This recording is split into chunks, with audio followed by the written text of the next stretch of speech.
जी नमस्कार साथियों, स्वागत है आप सभी का आपके अपने YouTube प्लेटफॉर्म पर। आज हम लोग गणित के अभ्यास में क्लास संख्या 36 पर पहुंच चुके हैं। तो हम लोग आज इस क्लास का जो है अभ्यास करते हैं। बहुत ही महत्वपूर्ण प्रश्न है। चलिए शुरुआत करते हैं आज के इस अपनी क्लास के सेशन की। बेसिक क्वेश्चंस हैं जो कि बहुत महत्वपूर्ण प्रश्न है। यहाँ पर बहुत ही महत्वपूर्ण प्रश्न है, हम लोग आज इनको मस्ती के साथ पढ़ेंगे। तो पहला प्रश्न है 3 + 2 × 81 / 9 + 16 - 4 × 3 है। ठीक है, तो यहाँ पर हम लोगों को किस प्रकार से करना है, तो हम लोग जानते हैं एक रूल लिखेंगे। मैं बार बार बताता रहता हूँ आप लोगों को, बोर्डमॉस, जो बोर्डमॉस का रूल है इसको हम लोग फॉलो करेंगे। ठीक है, बोर्डमॉस नियम के अनुसार ही इस प्रश्न को हल करेंगे हम लोग। बी फॉर होता है ब्रैकेट, जो कि ब्रैकेट आप जानते हैं कोष्ठक जिनको बोलते हैं। तो हमारे इस प्रश्न में ब्रैकेट नहीं है और ऑफ भी नहीं है। हमारे प्रश्न में डिवाइड मिलता है। डिवाइड का मतलब है भाग मिल रहा है। डिवाइड का मतलब भाग होता है। एम से मल्टीप्लिकेशन होता है जिसे गुणा कहते हैं। ठीक है, ए से एडिशन जिसे प्लस कहते हैं, धन कहते हैं, और एस से सब्ट्रैक्शन जिसे ऋण कहते हैं या माइनस कहते हैं। क्लियर है। तो सबसे पहले हमें मिला है डिवाइड। सबसे पहले डिवाइड को सॉल्व करेंगे, फिर मल्टीप्लाई करेंगे, उसके बाद जोड़ेंगे और उसके बाद घटाएंगे। तो हम देखेंगे कि 81 और 9 के बीच में हमारा भाग का निशान लगा है, तो इसको हम लोग कहेंगे 81/9 कर सकते हैं। क्लियर है। जब इसको 81/9 करेंगे तो क्या हो जाएगा, 9 × 81। क्लियर है।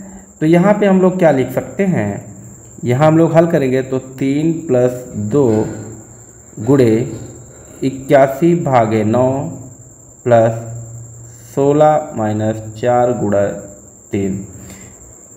ठीक है, तो यहाँ क्या करना है, देखो 3 + 2 और गुणे, जब 81 को 9 से भाग करेंगे तो आ जाएगा 9, यहाँ लिखेंगे। फिर बाकी संख्याओं को क्या करना है, 16 माइनस, और यहाँ क्या करना है, 4 × 3 करेंगे तो ये 12 हो जाएगा। यहाँ तक समझ में आया।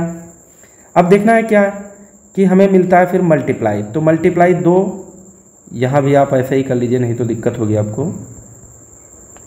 तो 2 जगह मल्टीप्लाई मिलता है। ठीक है, तो इन दोनों को हल करेंगे तो 3 प्लस, यहाँ क्या होगा, 2 × 9 = 18 प्लस 16 माइनस 4 × 3 हो जाएगा 12।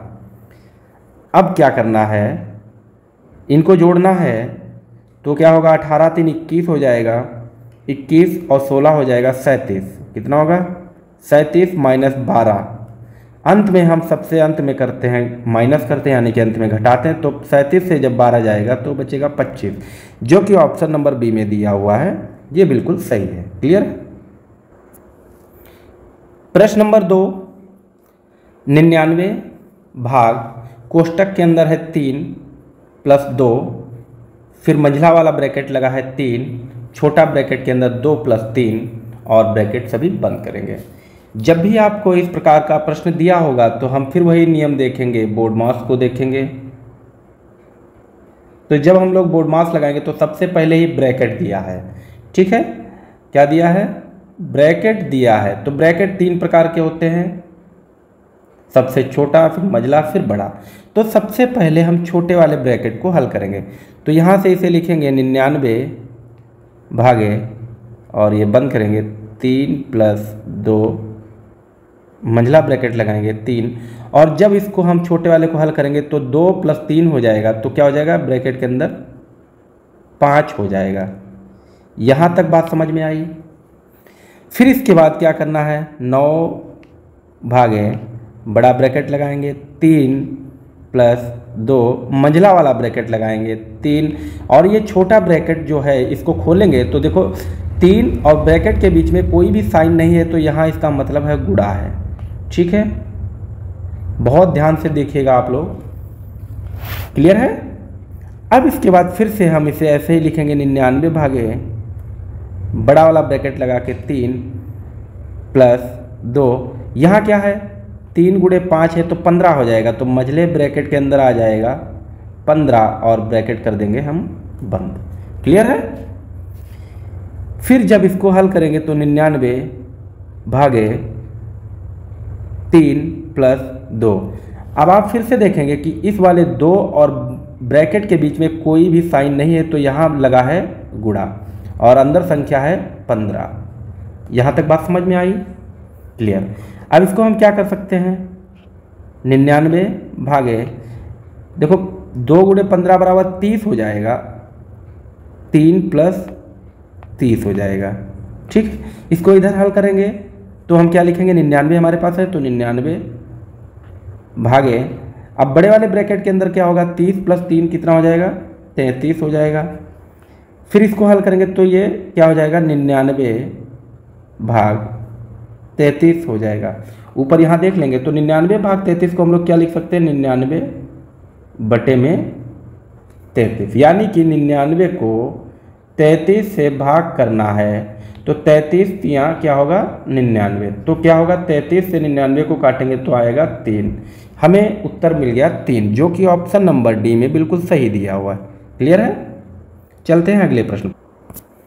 प्रश्न नंबर 3 कह रहा 700 अंकों की एक परीक्षा में एक विद्यार्थी 75% अंक प्राप्त करता है तो उसने कितने अंक प्राप्त किए। तो यहाँ पे क्या दिया है, कुल अंक दिया है, कुल अंक दिया है जो कि हैं 700 और प्रतिशत दिया है जो 75% इसने प्राप्त किया है। क्लियर है? 75% दिया है। ठीक है, तो हमें क्या निकालना है, कुल प्राप्त अंक। तो हम लोग लिखेंगे कुल प्राप्त अंक। क्लियर है? कुल प्राप्त अंक निकालने के लिए क्या करना होगा, हम लिखेंगे प्राप्त प्रतिशत अंक, प्रतिशत अंक गुणे कुल अंक और बटे में हो जाएगा 100। ठीक है, यहाँ तक समझ में आया? अब यहाँ हम लोग क्या करेंगे, यहाँ जो है इनका मान रखेंगे। तो प्राप्त प्रतिशत अंक कितना है, 75%। कुल अंक कितना है, तो आप कहेंगे 700 बटे में हो जाएगा 100। ऊपर की संख्याएं गुणे में दी हैं तो हम इसको काट सकते हैं, 100 से 700 को काटोगे तो आएगा 7, यानी कि इसको हम लिख सकते हैं 75 गुणे 7। और जब 75 को 7 से गुणा करेंगे तो क्या होगा, 5 सते 7 पच्चे 35 का 5 हासिल 3। क्लियर है ना? और 7 सत्ते 49, 49 और 3 हो जाएगा 52, तो आएगा हमारे पास 525। तो कुल प्राप्त अंक होंगे 525, जो कि ऑप्शन नंबर ए में दिया हुआ है। क्लियर है? चलते हैं अगले प्रश्न पर। प्रश्न नंबर 4, एक आयताकार के मैदान की लंबाई 16 मीटर तथा चौड़ाई 8 मीटर है तो मैदान का क्षेत्रफल होगा। इन्होंने कहा है कि जो मैदान है वो कैसा है, आयताकार है। ठीक है, एक भुजा 16 मीटर, दूसरी 8 मीटर है। तो इस प्रकार की आकृति को हम क्या कहते हैं, तो आप कहेंगे इसको कहते हैं आयत। क्या कहते हैं, आयत। आयताकार लिखा भी है। तो आयत का क्षेत्रफल, हमें क्या निकालना है, क्षेत्रफल। तो आयत का क्षेत्रफल क्या होगा, क्षेत्रफल बराबर होता है लंबाई गुणे चौड़ाई। क्लियर है? तो लंबाई क्या होगी, जो भुजा लंबी है वो लंबाई हो जाएगी, यानी कि 16 गुणे 8 हो जाएगा। ठीक है, जब इनको हम गुणा करेंगे, 16 को 8 से गुणा करेंगे तो 16 8 हो जाएगा 128। क्या दिया है, तो मीटर में दिया है तो मीटर हो जाएगा। और जब क्षेत्रफल पूछेगा तो आप लगाएंगे स्क्वायर, जिसे कहते हैं वर्ग, यानी कि 128 वर्ग मीटर हो जाएगा उत्तर। क्लियर है? प्रश्न नंबर 5, ए किसी काम को 9 दिन में कर सकता है तथा बी उसी काम को 18 दिन में कर सकता है। यदि दोनों काम को एक साथ करते हैं तो काम कितने दिनों में पूरा होगा। तो जब भी आपको इस प्रकार का प्रश्न दिया होगा तो आप क्या करेंगे, 1 बटे पहले वाले कितना करता है 9 दिन में, तो 1 बटे 9 प्लस दूसरा काम कितने दिन में करता है 18, तो 1 बटे 18 होगा। ठीक है, अब क्या करना है, जो नीचे दी हुई संख्या है 9 और 18, तो इनका निकालेंगे लासा। तो 9 और 18 का लासा, सबसे पहले छोटी संख्या से इसको भाग करेंगे तो 9 कटेगा नहीं, 9 का 9 हो जाएगा। 18 को जब 2 से भाग करोगे तो आएगा 9।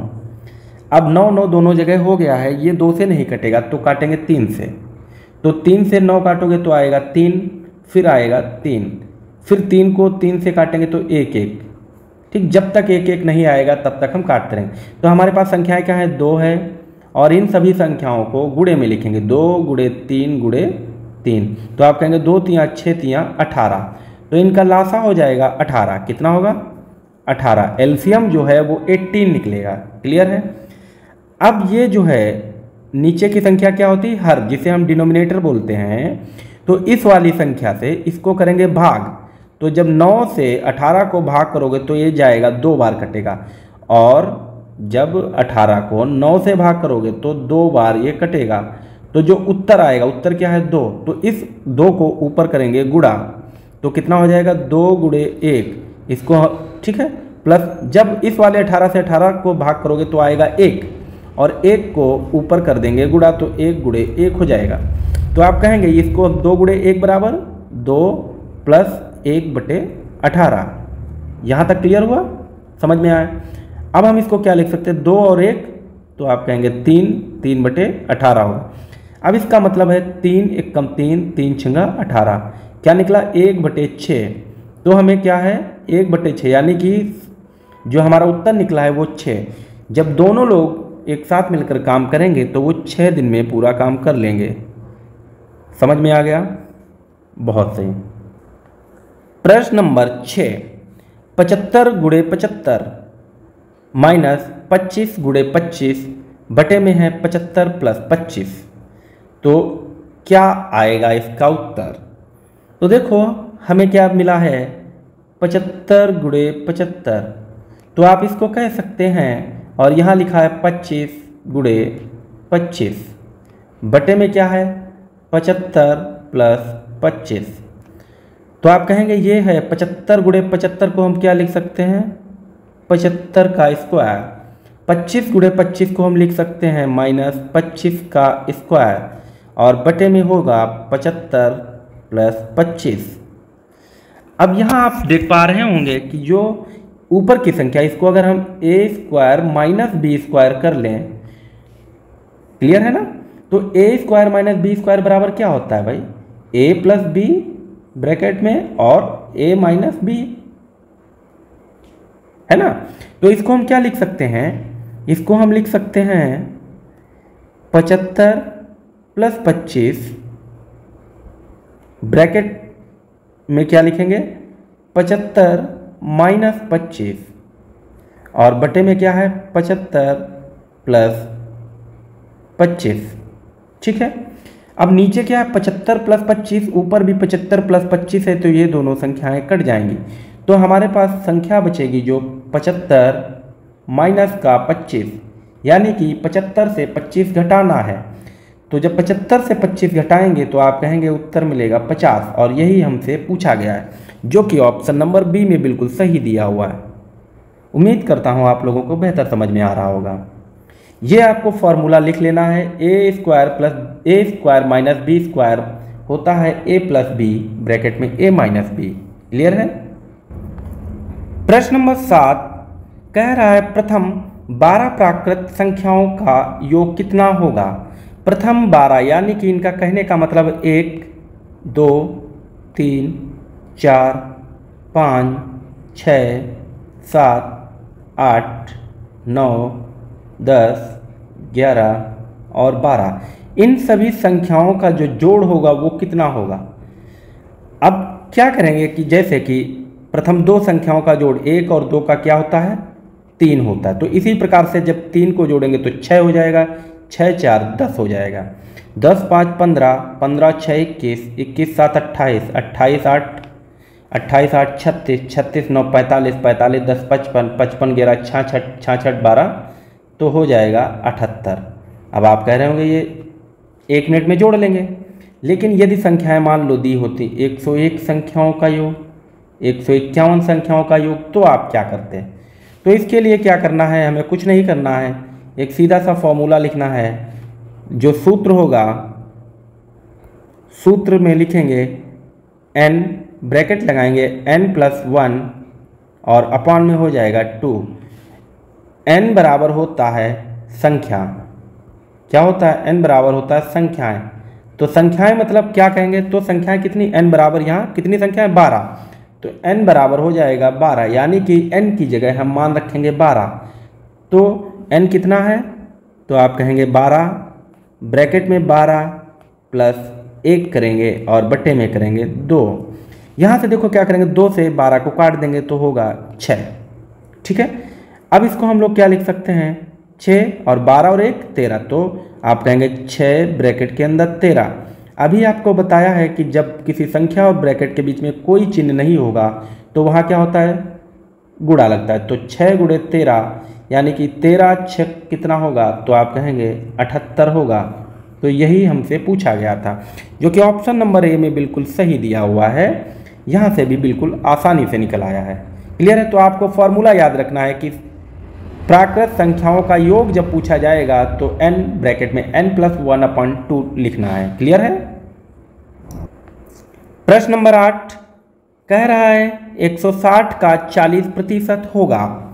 तो यहाँ पर संख्या क्या दी है? 160 दी है, इसका 40% पूछा है तो 160 लिखना है। का मतलब होता है गुणा, और कितना परसेंट पूछा है? तो 40, और परसेंट दिया है तो बटे में हो जाएगा 100। क्लियर है? अब यहाँ से देखो 0 यहाँ है, 0 यहाँ है, 1 0 ये, 1 0 ये, तो हमारे पास संख्या क्या बची? 16 गुणे 4। जब 16 को 4 से गुणा करेंगे तो हो जाएगा, आप कहेंगे 16 चक्कू 64, और यही हमारा जो है उत्तर निकलेगा, जो कि ऑप्शन नंबर डी में बिल्कुल सही है। क्लियर है? उम्मीद करता हूँ आप सभी लोगों को बेहतर समझ में आ रहा होगा। प्रश्न नंबर 9, एक व्यक्ति को एक राशि का 1/3 हिस्सा प्राप्त होता है।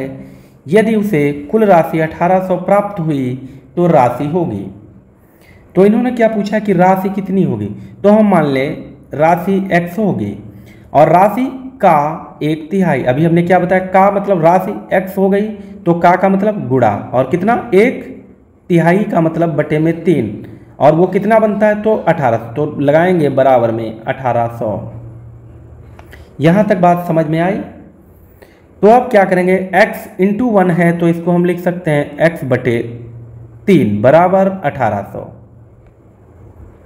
जब इस प्रकार से कोई संख्या लिखेगी तो हम क्या करेंगे? यहाँ का जो हर है ये दाहिने साइड में आएगा गुणे में, यानी कि हम लिख सकते हैं x बराबर 1800 गुणा 3।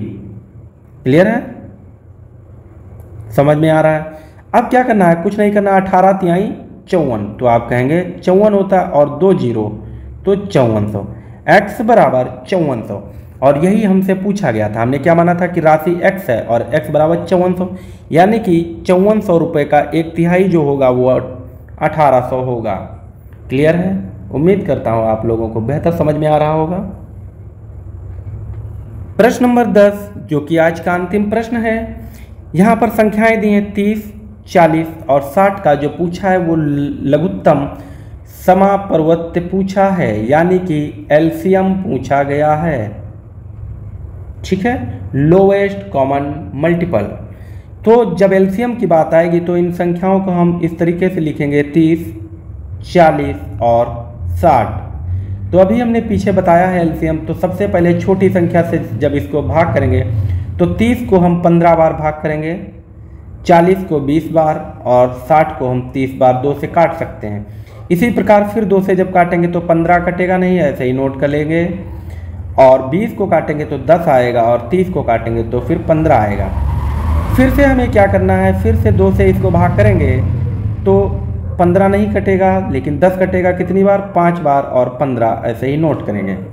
अब आप कहेंगे फिर 3 से जब काटेंगे तो 15 कटेगा 5 बार, 5 नहीं कटेगा और फिर 15 कटेगा।